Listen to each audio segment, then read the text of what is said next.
and they come back when you hit puberty, and then they come back about when you're 22, 25. And there's an agenda behind that, and it's mostly genetics. We made a treaty back in 1952 where we traded software for hardware. And you can look this up. It's legit. It's documented. The aliens wanted software, which meant genetic material, and we wanted the hardware. We wanted the technology. So the deal was made, and little do people know that the U.S. government sold them out and said, you can abduct people for this genetic material.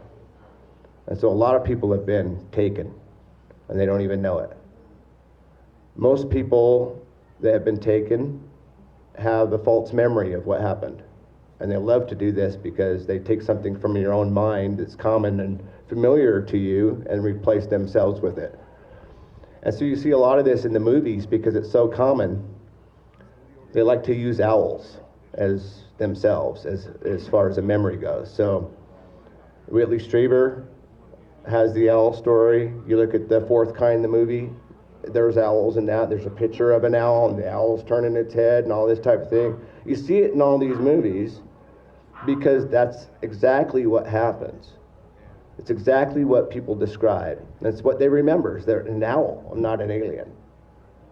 Okay, and I've had owls in my life, my entire life, and I think that's part of it too, is this false memory type thing. But there's been times where I have been with them where I totally remember everything, and it's not pleasant.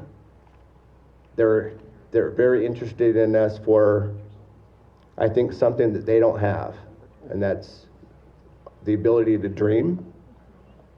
They don't get money. They don't get that at all. They don't get parental love. They don't get how a mother will do anything to save their child, and the way they hold it. They're fascinated by that concept. They just don't know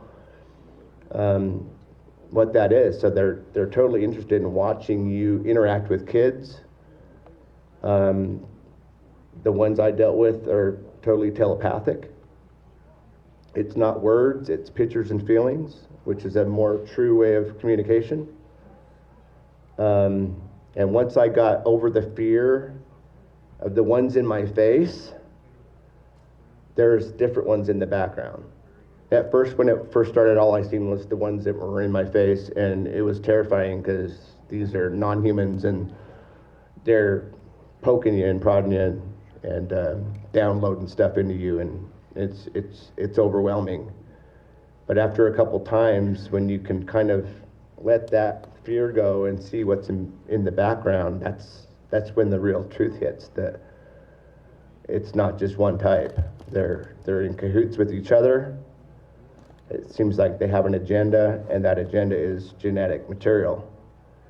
And what really scares me about the whole thing, because I've experienced a little bit of it, and I'm pretty sure it scares the U.S. government and the governments of the world, is, like I was having a conversation with someone earlier, is a lot of these abductees and contactees are women, and they're pregnant, right? And they get abducted, and then they're not pregnant anymore.